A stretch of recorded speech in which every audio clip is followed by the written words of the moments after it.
If you've been studying English for a long time but still feel like you're stuck and your English is not improving, then this video is for you. My name is Marco. I'm the founder of EduTalks, and I've helped countless learners around the world improve their English step by step. Now, if you feel stuck, if you feel like no matter how much effort you put in, your English is not moving forward, I want you to realize that there's a very good chance you are not actually stuck at all. Instead of thinking you are not improving, I want you to realize something important. Your progress is changing shape. In the beginning, when you first started learning English, you could notice results very quickly. One day you learned the alphabet, the next day you learned greetings, and a week later you were already building simple sentences. Progress was measured in small steps, days or weeks. That's why in the early stages, you felt like everything was moving fast. But as you grow into higher levels, B1, B2, C1, the game changes. You no longer measure progress in days or even weeks.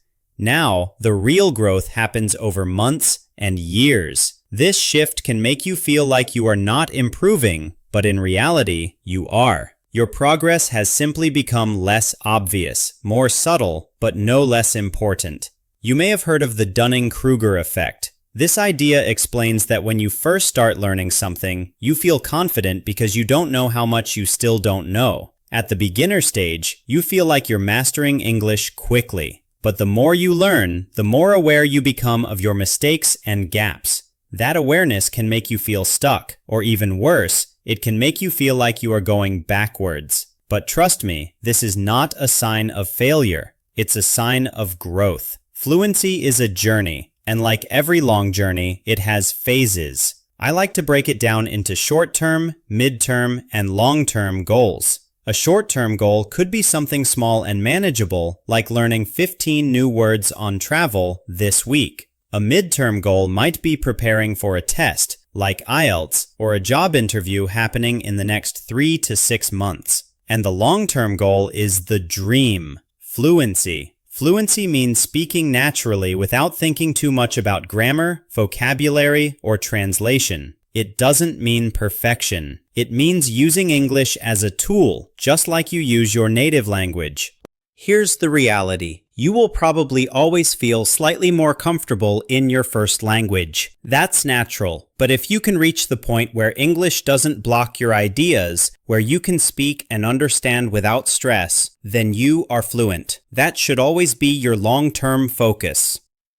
Now let's pause for a moment. Think back to where you were 6 months ago. Then think about 1 year ago, maybe even 2 years ago. Compare your English today with your English back then. You'll probably notice that you've come a long way. You might be more confident in reading, or maybe you've expanded your vocabulary, or maybe you can now hold longer conversations. This reflection is key because it proves you're not truly stuck. You've just reached a higher stage of learning where progress looks slower. But let's also be honest. Sometimes the problem is not just perception. Sometimes the reason you feel stuck is because you've developed habits that don't push you forward. Many learners repeat the same easy exercises over and over again. They watch the same videos, read the same level of books, and practice the same grammar drills. While it feels safe, it doesn't challenge the brain enough to grow. This is a trap you must avoid. Growth always happens outside your comfort zone. If learning English feels too easy, you are not really improving. The truth is, you need challenges. Remember the saying, no pain, no gain. I'm not saying English has to be painful, but it should push you. You need to feel a little uncomfortable when you practice. That discomfort means you are stretching your ability, and stretching leads to growth. So, ask yourself honestly, am I really challenging myself? Am I practicing in ways that build new skills, or am I just repeating what I already know? If you want results, you must step into situations where you are forced to adapt and improve. That's the only way forward.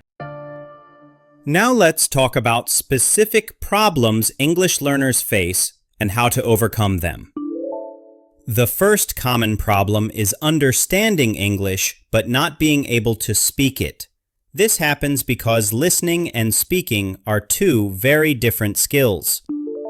You can spend years watching movies and listening to podcasts, and while your listening improves, your speaking may stay weak. Why? Because you're not actually training your mouth, your tongue, and your voice to produce English sounds. The solution is simple. Speak more. Join conversations, practice with a partner, or even record yourself speaking daily. The more you use your voice, the stronger that skill becomes. Another problem is the opposite. You can speak, but you struggle to understand others, especially with different accents. Many learners tell me, "Marco, I can understand you, but I can't understand other native speakers." That's normal, because teachers often speak more slowly and clearly. But the real world is different. People speak fast, with slang, with accents, and with different rhythms. The only way to fix this is exposure. If you struggle with British accents, watch British TV shows. If Australian English is hard for you, watch Australian news. If Scottish English feels impossible, find a Scottish podcast or actor and train your ear. The more you listen, the easier it gets. The next problem is pronunciation and accent. Many learners say, "I know the words, but people don't understand me." This is where shadowing comes in. Shadowing means listening to a native speaker and repeating exactly how they say the words, imitating not only the sounds, but also the mouth movements. Watch carefully. How do they move their lips, their jaw, their tongue? These small details create big differences in pronunciation. Practicing shadowing daily will slowly reshape your accent and make your speech clearer. Confidence is another barrier. Maybe you feel nervous, shy, or afraid of making mistakes. But remember, everyone makes mistakes, even native speakers. The key to confidence is action. The more you put yourself in real conversations, the more comfortable you'll become. Confidence is not something you wait for. It's something you build by speaking again and again, even if you're scared.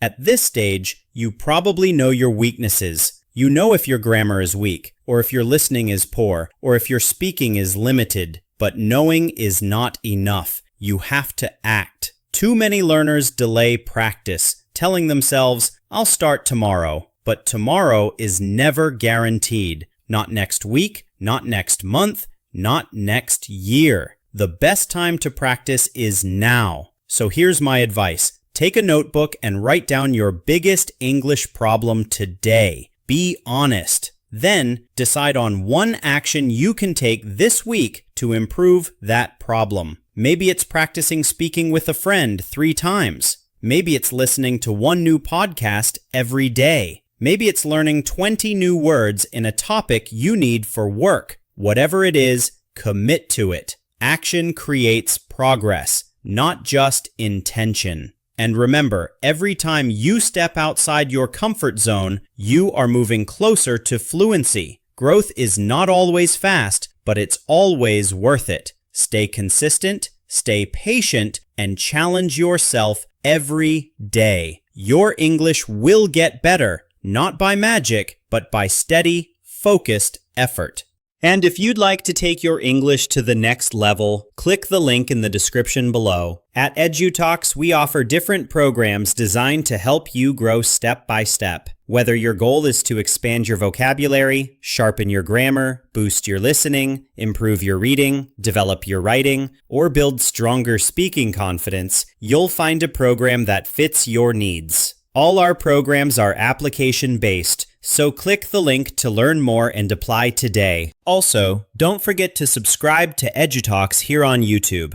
Hit the like button if this video was helpful for you, and share it with friends who are also learning English. Finally, I'd love to hear from you. What is your biggest challenge in English right now? Is it grammar, speaking, or confidence? Leave a comment below. I read every single one, and I'll see you in the next video.